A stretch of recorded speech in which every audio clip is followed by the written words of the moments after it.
Into the ballgame is Paul McKeskey, who's become kind of a cult hero in Milwaukee, Tommy. Fred Roberts hits McKeskey at the other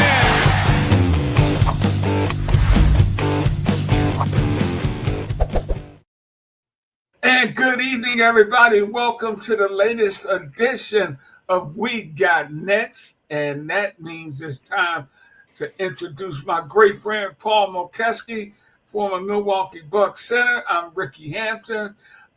Pre-game edition of We Got Next. Mo, I kind of like talking a little hoops, leading into the game. Kind of gets me fired up, man. But it's good to see you. And you know I'm loving that cap that you got on tonight. Yep. The draft's coming up, right? What are the Pistons? What draft pick do the Pistons have? We have the 37th pick in the draft.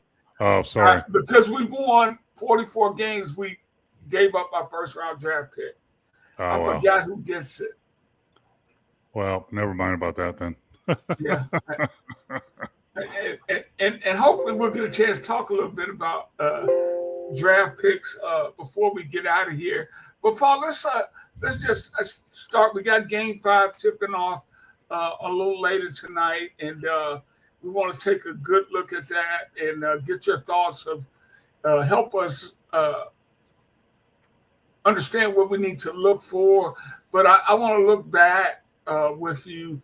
2-2 coming in here.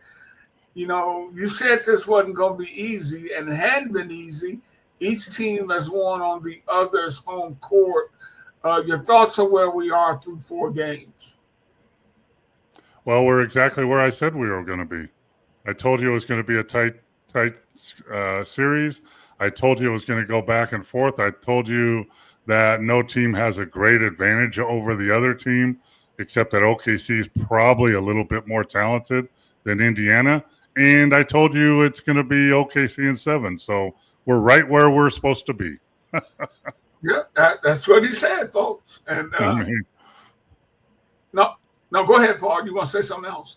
Yeah, I mean, that's every game's important. Every possession is important. Both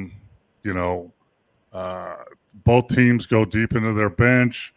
And, it's interesting to me that if you look over the first couple games, right, the stars have been pretty consistent, Shea Alexander or Siakam and Halliburton and Williams. They've been pretty consistent. But if you look at, let's look at game 1 that Indiana stole from OKC and OKC, right?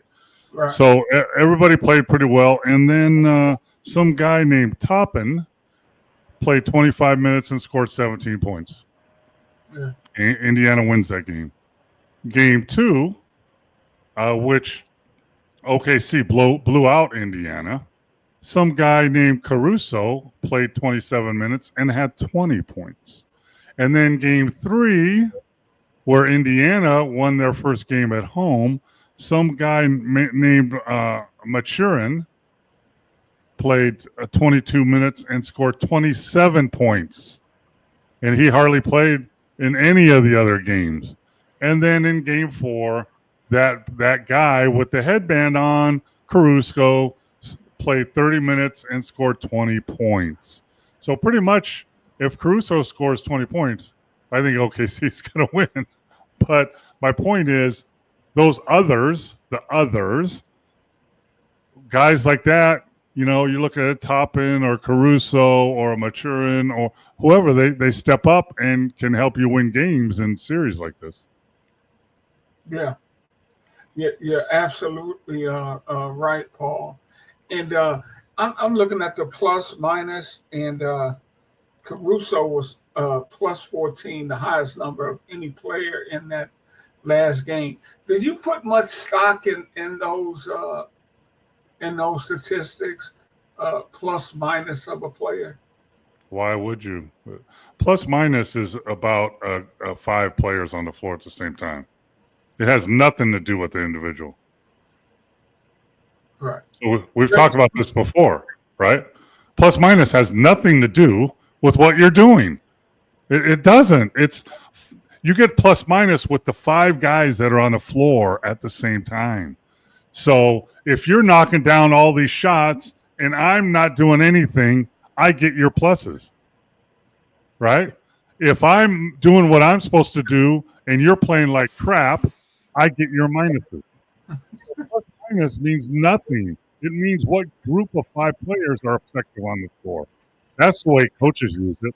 And it blows my mind that media and all these plus minus doesn't mean anything. It has nothing to do with the individual player. Thank you, Paul. Thank you, Paul.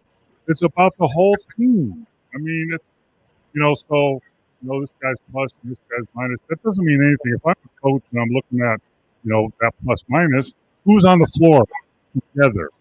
So are we going small? Is that plus or minus? Are we going big? Is that plus or minus? Are we going with a lot of shooters? Is that plus or minus? That's what matters. So. I appreciate you saying that, because it makes no sense to think that, just like you said, I'm knocking down threes and you turning it over every time. I mean, I'm going to suffer because of your inadequacies. And Mo, before we get going, I'm so sorry. I forgot to welcome my viewers out there. They're already loading up. Welcome, everybody. Send us your questions and comments. Before tip-off, Woodage has already chimed in. Both teams won on the other court, so we have series. That is true. And Thunder Bench didn't show up at all in Game 3.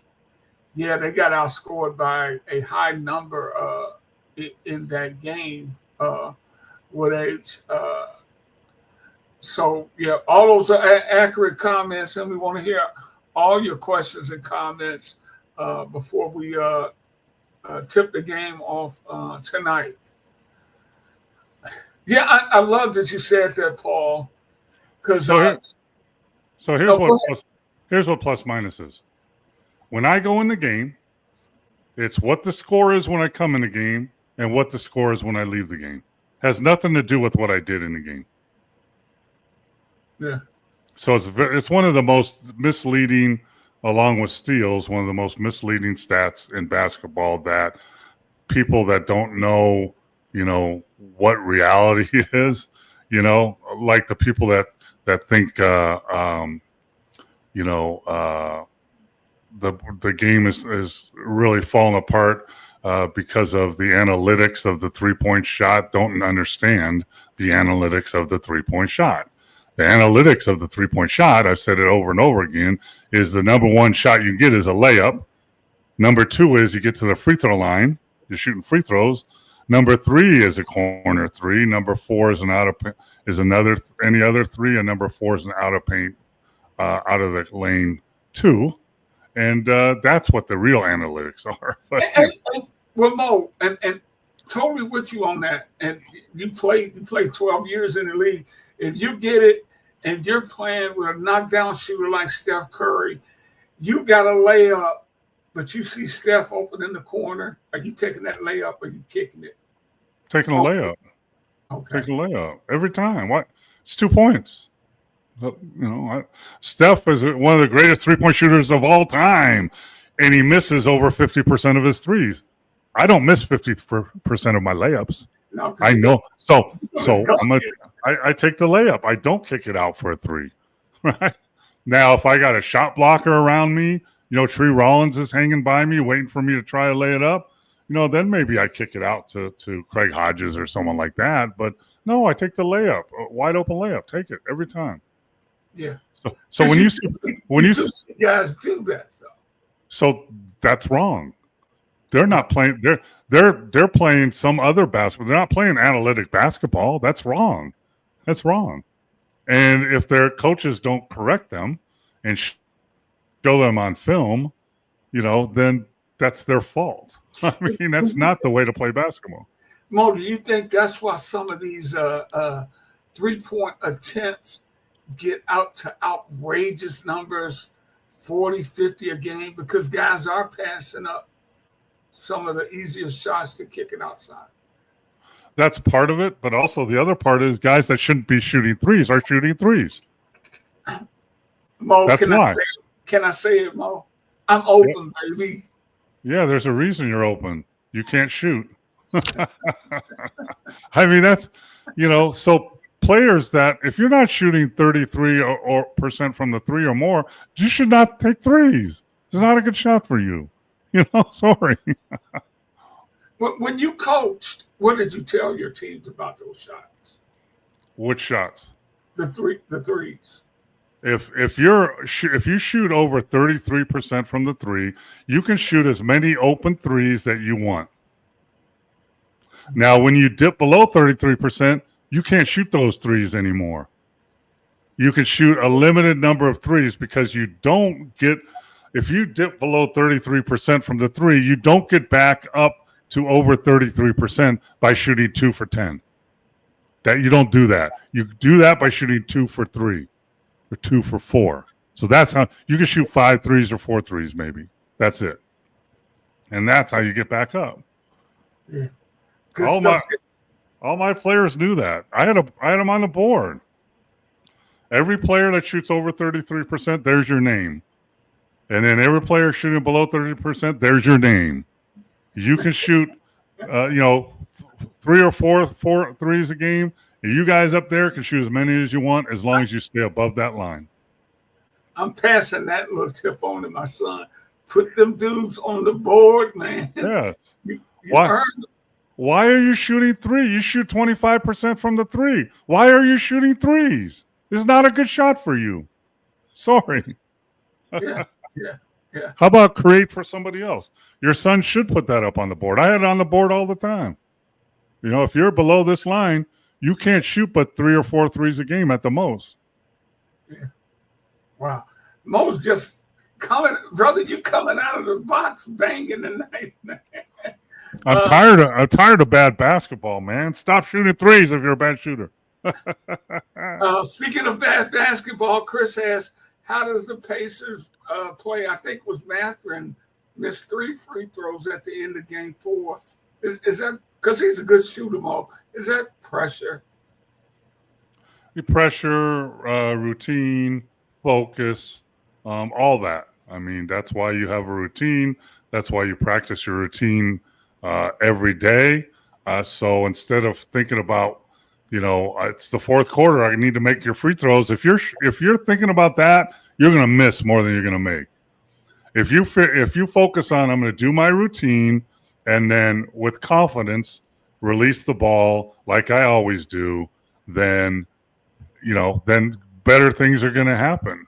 I mean, focus on your routine. If Ricky, you're playing in the U.S. Open and you got a 1-foot putt and you're over it going, oh, I got to make this. I got to make this. I got to make this. You're going to miss it. Don't do that. If you follow, making a putt, absolutely. If you follow your routine like you've done tens of thousands of times, then you got a 95% chance of making it.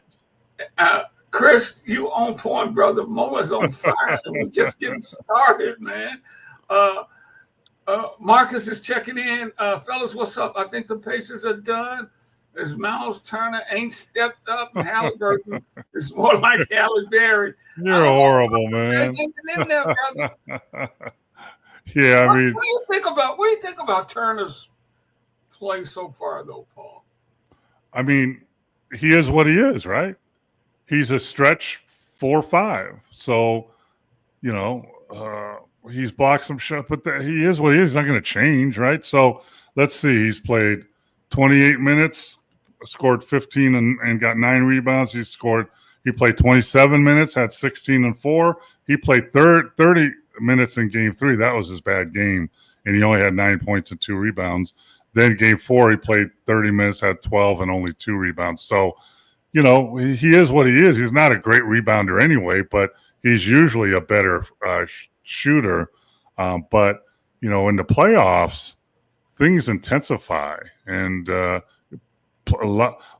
a lot more contested shots in the playoffs than there are in the regular season. So in the regular season, you're in the third quarter. So Ricky, you swing the ball to me, and Patrick Ewing is, planted in the paint, and he comes 3 steps out and just kind of puts his hand up. No big deal. In the playoffs, he's running at me, and putting his hand up like this. So that's another thing that throws players off because every possession is more important and the energy level. And also a little bit of this is, and I talked about this before, right, Ricky? Indiana is undersized. They're undersized. Turner's 6'8" center, 6'9" center. Harkenstein, Holmgren, even though he's skinny, is 7'1". Indiana's undersized. So, that has something to do with it too. And the way the refs are reffing the game, it's more physical. So that has a little bit to do with it also. But he's not the only one. I mean, But that said, and like you said from the beginning, they're right there, 2-2, and they kind of let that game get away. It's like each team has kind of let one get away, but I don't know at this level if you really let games get away or teams take games from you. Both. A little bit of both. I mean, let's think about game number 3, right? Oklahoma City threw it. Take the ball out and throw it to an Indiana player, and they lay it up 6 times. Yeah. That's 12 points. They gave it away. They threw it right to him. I mean, McConnell. TJ McConnell. He had 5 of those. And Mo, it has to be in that scouting report that McConnell likes to hang back. Well, yeah, it is. But it's also in the scouting report that OKC is lazy with their inbound passes, and if you're smart, you can steal them at different points. That's in the scouting report too, and they keyed on it, and McConnell read it and tried it. But if you look later in the game and in game 4, a lot of the Pacers were trying to do it too, but OKC finally, said, "Well, we got to." I mean, come on, Ricky, that's basketball 101. Take the ball out. Don't take it out under the basket. Run the baseline if you have to. But so you talk about giving the game away. Sloppy, lazy, unforced turnovers will do that. Yeah. Pacers on the side, but they seem quicker than the Thunder. Yeah. Actually, you're right, because when I was watching that game, game 4, I mentioned to someone, I said, it looks like Indiana is running at full speed and OKC is running at 80%. That's what it looked like during the game. But guess what? And with about 5 minutes left, I'm thinking OKC can't win this game. And not only did they win the game, they covered the spread. Yeah. I mean, two very good teams. And part of that is too, they're both kind of nonchalant, right? SGA is nonchalant. Halliburton's kind of they're kind of nonchalant teams too, so it looks even more so. Hey Mo, a lot of people are talking about that on the shot that gave OKC the lead, SGA pushed off to get him some space again. Okay. So yeah, like have you ever watched Tatum play? He pushes off every time. I mean, it's been going on for the whole playoffs, and a lot of guys do that. I mean, Halliburton does it. A lot of guys do that. But the thing that really stood out to everybody was it was such an important shot, and it was in slow motion. And guess who's standing on the side, out of bounds underneath the basket with the whistle in his mouth, not blowing the whistle, was Scott Foster, who everybody's been on for a long time, and he let that go. So, but my point is, they've been letting it go all playoff series for the last 2 months. Why do you want to call it now? So Stop whining about the push. Everybody's pushing off, and everybody's grabbing, and everybody's holding. I watched. I was flipping around, and I watched The Last Dance was on, right? And I stopped for a minute, and it was the New York series against Chicago, and that was physical, but they were going body to body, chest to chest, elbow to chest, body to body. These playoffs, what the refs have let is holding and grabbing and all that. That's not physical. That's holding, grabbing, and hacking. That's what that is. It's not physical. I mean, I think there's a misinterpretation about that. And there was one play where it may have been Halliburton grabbed the guy by the wrist where he couldn't get in, and he complained like, "I didn't foul." That's why when all the players are doing that, all the coaches are like just staring straight ahead, or they look to the video coach behind the bench. That's his job. He's got his iPad and he watched the replay and he just says, "Yeah, challenge it," or "No." And most of the time, the players, Ricky, they don't admit they fouled, and it's amazing that they can foul and hack and not think they did it. But the smart ones, I've seen a couple of the smart players look at the bench and say, "No, I fouled them. Don't challenge that." Yeah. So so in general, you're fine with the officiating because they've been pretty consistent in how they've called the games. No, I think they let too much hacking go, too much grabbing and holding.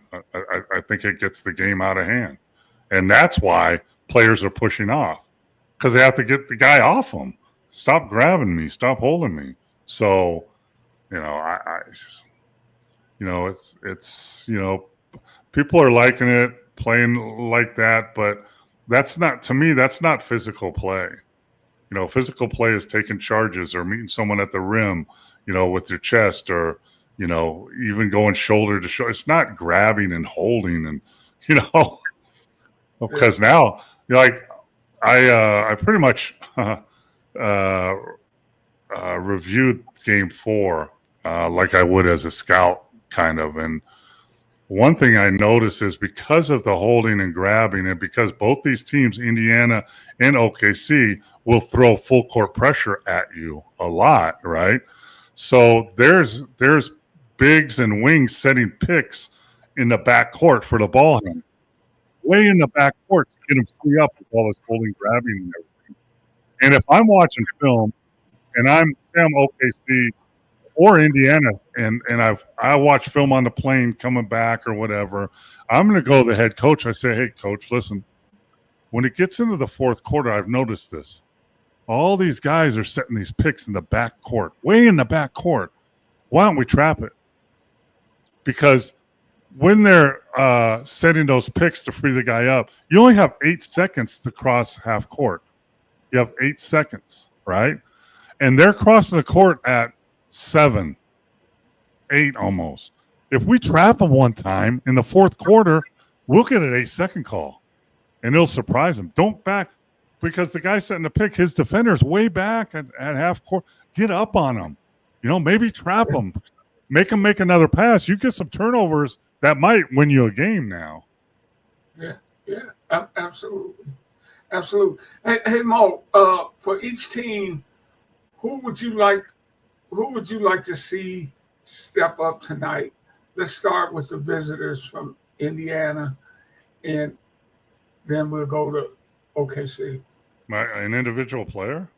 Yeah, anybody in particular? Nobody in particular stands out. No, I mean, both teams are so well-rounded. Now, if I'm at OKC has won every game. The 2 games they've won, Caruso has scored 20-plus points. Right. So if I'm OKC, I need him to score 20.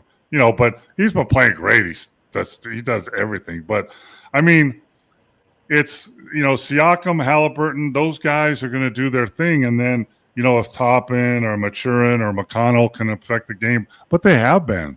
That's one good thing about both teams.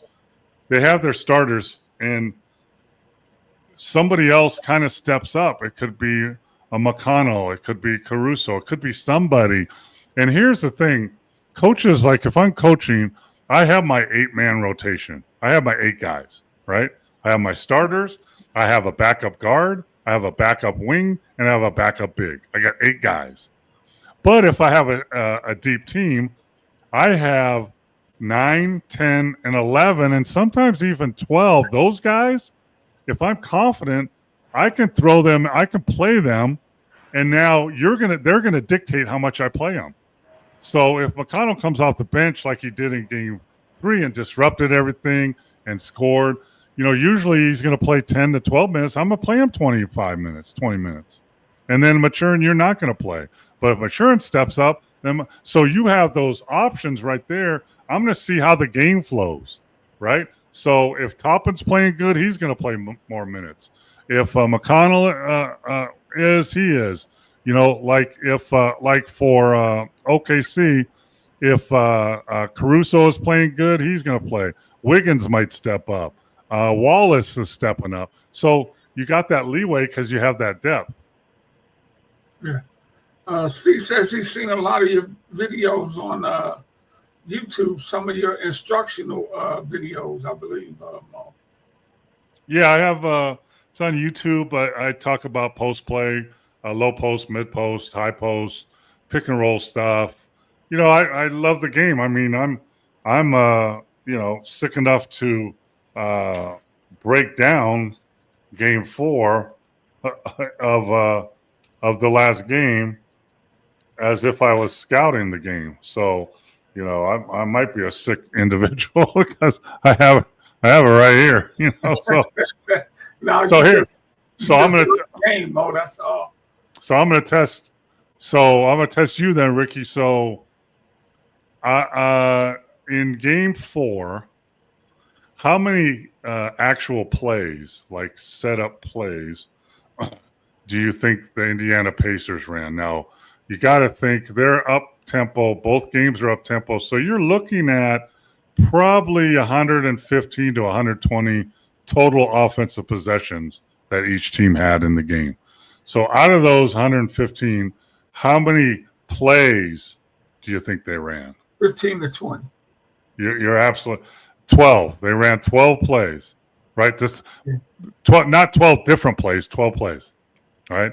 So when I watched the game, like Indiana and OKC both run up and down. They like the high pace. They like that. But Indiana is so much better at it. So the first quarter of game 4, Indiana pushed the ball in transition in the first quarter 6 times.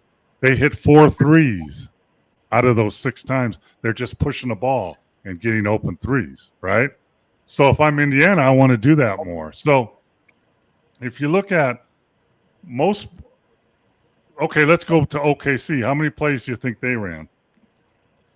Probably about the same.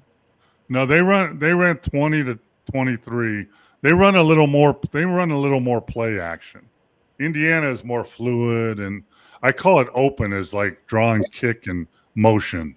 But both teams run that. And most of these are out of timeouts, out of dead balls, correct? To start the quarter, start the game after jump ball, after a free throw. Yeah, that's when you really call a play. But a lot of teams, most teams, when you're during the game and you run in transition and nothing happens, you pull it out, set up a play real quick. Okay, I'm glad you brought that up. So what are the actions? So we're seeing a lot of actions throughout the course of the game. Well, there's not really that many actions. Both teams are running open motion offense. So they'll start the play with like a high pick and roll, and if they get to the paint and get in or kick it out for a 3, that's great. But if not, then they just spread the floor and draw and kick and just play. Now you could throw dribble handoff in there, some other pick and rolls, but that's not that many. I really noticed they're both running like 60 to 70% of the time. They're just running open motion offense. Now it'll start with a high pick and roll, which OKC does way more than Indiana. Oh, they'll run a side pick and roll that Indiana does more, or they'll run a pistol, which is a dribble handoff, which Indiana runs more than OKC. But in the long run, you're just spread the floor, get a big in the dunker spot, everybody spread out, move the ball, attack the rim, kick it, draw it, shoot it. And, it's kind of, that's why you see games when you're watching the game. I ran into somebody today, said, I'm really enjoying the games because they're pretty free flowing. And the problem with that is if you're not good at it, you take bad shots. But also, it's really, really, really almost impossible to scout for, right? You can't say, okay, they're going to run the 2 play. So that's staggered for Halliburton, and he's going to come off and he's going to blah blah. You can't do that because they're not running plays. So it's really hard to scout for. Also, Mo, are you surprised to hear the ratings are down for this series? No. To game 3 was down 23%. I mean, there's no superstars, right? I mean, it's crazy, right? Because Shea Alexander, he is the MVP of the league, but no one really knows that. I mean, they don't, he's like the unspoken superstar. But besides him, Siakam, no. Halliburton, no.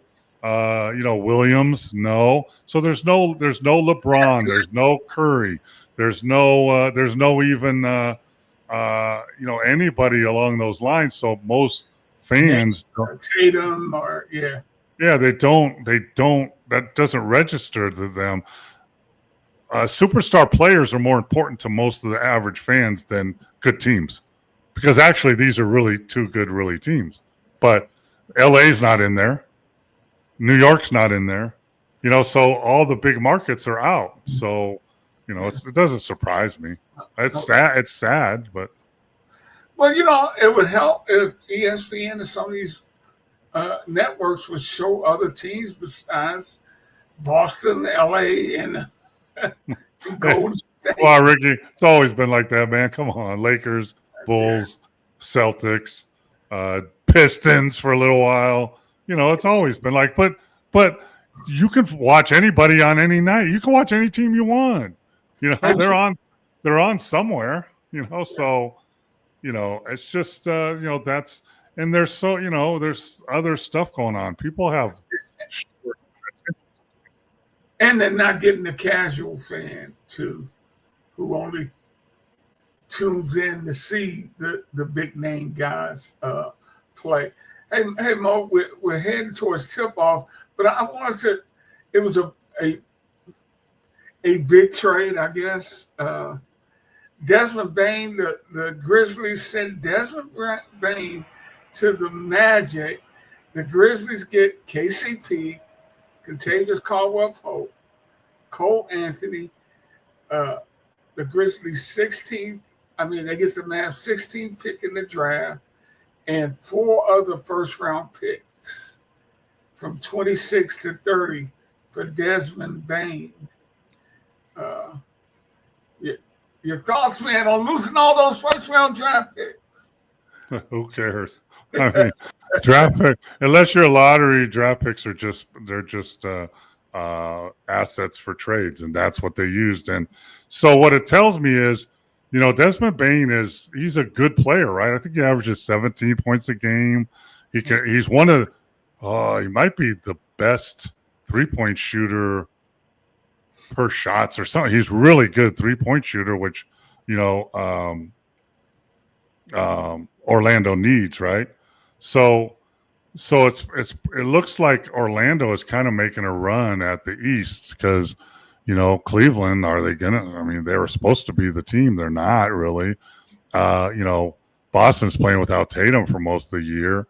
Milwaukee, who knows what they're doing, and Indiana doesn't really scare anybody. So I guess if you you got they traded Cole Anthony and Caldwell Pope, right? Right.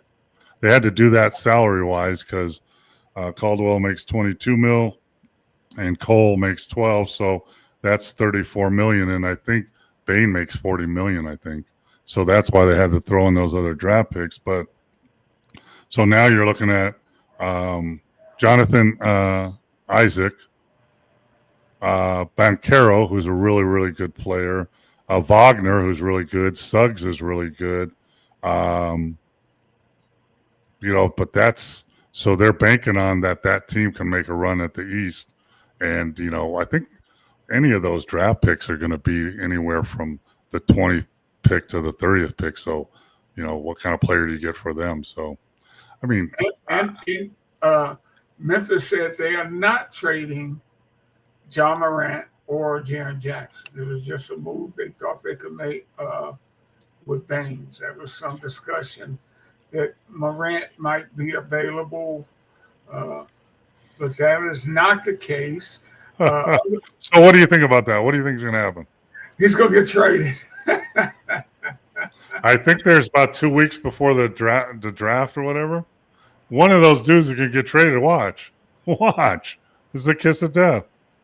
And Steve has a good. So what if Bane gets 4 first rounders? What does Giannis command? Well, you can't. First round picks are worth. Yeah. You can't get enough value because that's why they had the other players thrown in, because this isn't trading cards. You have to have player match salaries. You can't just trade one guy for 9 bad guys and draft pick. It doesn't work. You got to have value. The NBA won't let you do that. So, I mean, but let's stay with the Bucks because they're not going to have Dame for probably all the next season. That said, the East is kind of open with Boston, and Boston got some financial issues also, Mo. If I'm Milwaukee, Don Nelson said you don't trade good players. And you don't trade great players. I think Giannis is a great player. Yeah, but the Bucks have a bigger problem. They have to sign people. Lopez is a free agent. Portis is a player's option. Cogniton is a player's option. Gary Trent Jr., he's a free agent. Taurean Prince, he's a free agent. So they have to sign players. They don't have a roster right now. They got Giannis. They got Lillard, who's hurt. They got Kuzma, who was a bust.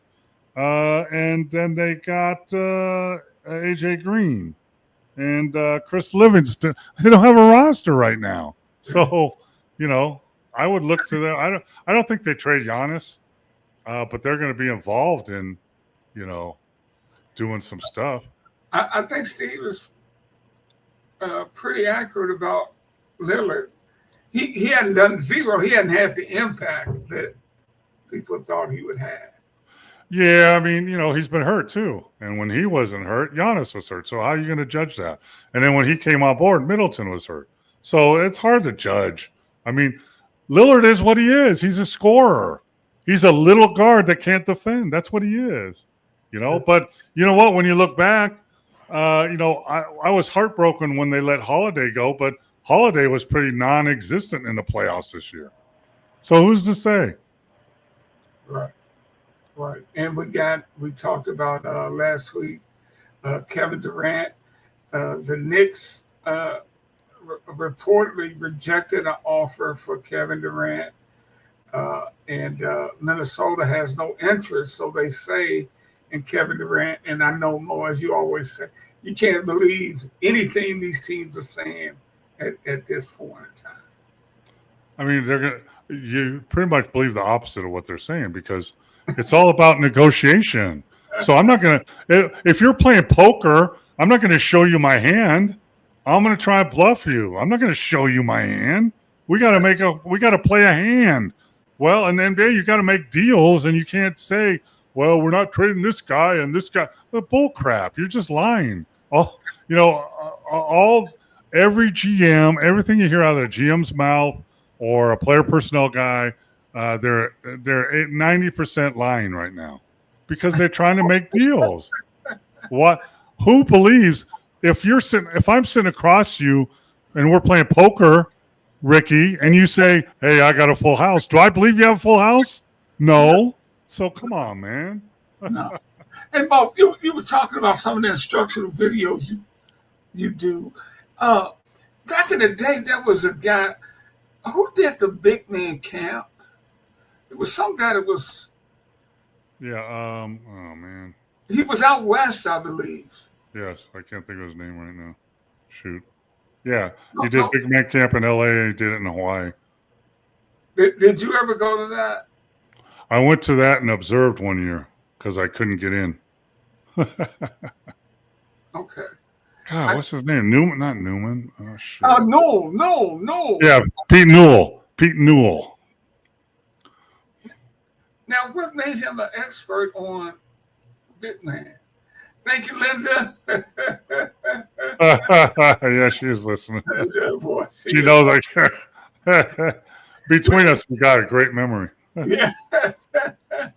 Because he was a college coach, and he developed bigs in college, the old school bigs, low post and high post and low high and all that stuff. But what he really did was, when it really hit the ground running, he had Kiki Vanderway. For those people, you should look him up. He played at UCLA, played at Denver. He's about 6'6", but he had great footwork.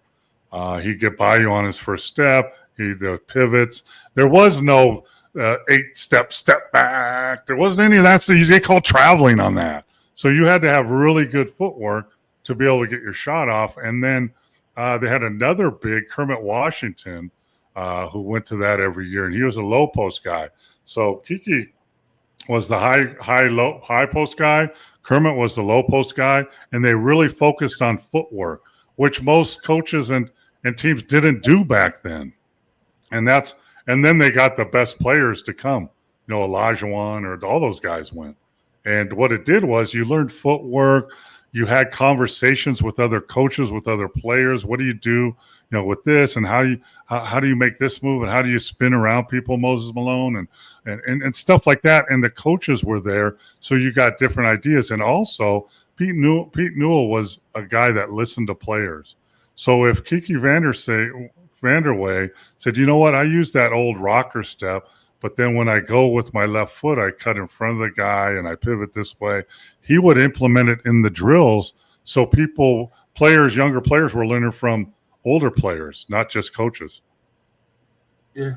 He didn't teach Moses to just throw it over his head and No, that was his own mind. That's thinking outside the box. There wasn't many guys that I'm not gonna teach you to shoot a 3-pointer because I know you'll never make them. So I'm gonna teach you how to shoot 12-footers. Now Hakeem does a camp for players to improve that post game, and we don't care. Yeah, Arenas doesn't like it. He said he doesn't like it so he can be relevant. That's why he does stuff like that. Yeah. I mean, why don't I? I'm going to call. Here's what I'm going to do. I'm going to call up ESPN. I'm going to say Don Nelson was a horrible coach. How about that? Yeah. I'll get play, but it doesn't mean it's true. Thank you, Mo. Don Nelson traded Alex English. Still crying over that one. And Alex English was a guy kind of similar to Kiki in the way he got things done. He was like Ice Gervin. Really laid back, mid-range game, which most players had back then. You know what the saying is. Tell me what that trade was, because I don't know what that was. What did Nelly get for Alex English? And then we can talk about that trade, because you can't get good stuff and trade crap. You got to trade good stuff to get good stuff. And maybe it was a different fit, but if you look up that trade, kick back in and let me know what Nelly got for that trade. And if it was a draft pick, maybe they got a player later, Paul Pressey or someone like that, or Sidney Moncrief. You never know, Hey, Mo, a few more minutes and we'll sign off a little early with the game just started. We were talking off air about and actually joking about it with Memphis receiving all these draft picks. We were talking about the value of draft picks today versus during your time in the league. And explain to our audience what you were telling me about the difference in the values now. Well, there was less movement when I played. Free agents didn't move as much.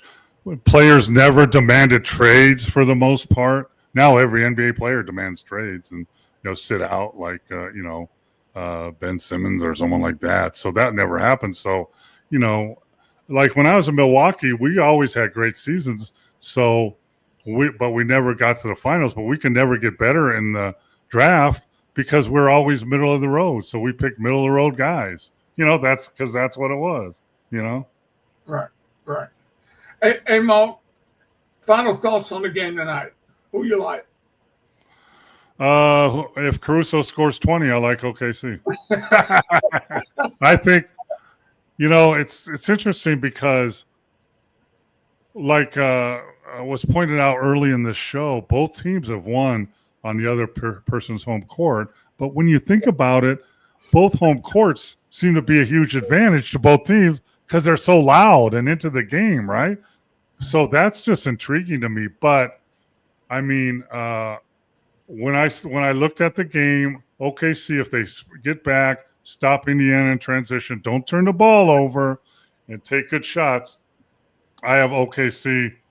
I don't think it's going to be a blowout like Game 2, but I think they have a little bit of advantage. But man, if it's a close game and Halliburton has the ball in his hands, who's going to bet against him? I mean, that's what to me makes this series so interesting, because it seems like anything could happen. I looked up, like, I was wondering, did the halftime score matter? You know what I say, halftime score is the least important score ever.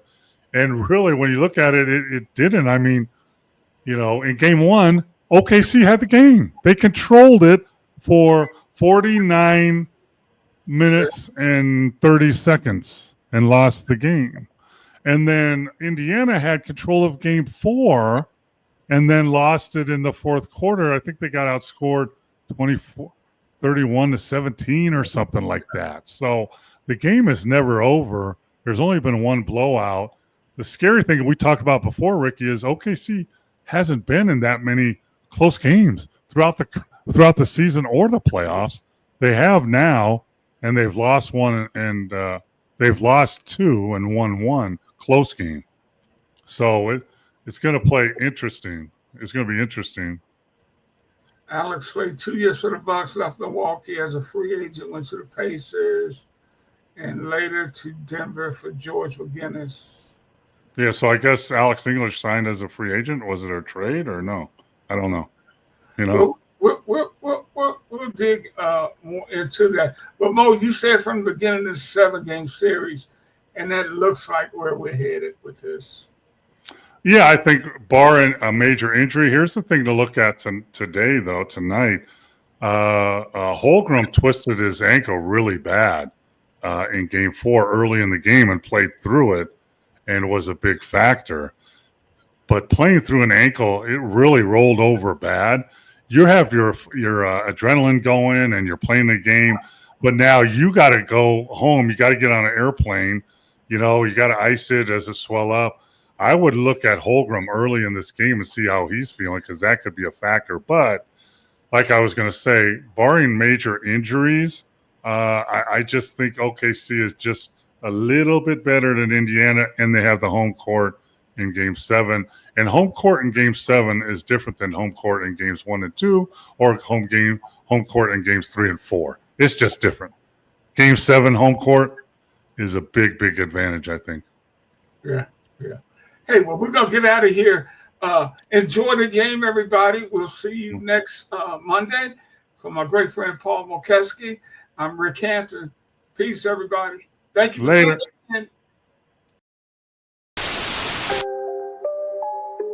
Oh, Canada. Put on a suit, drink water, don't drink and drive. Hey, man, call your mother. It means nothing. It means nothing. Nah, they lying to you. It's about the money.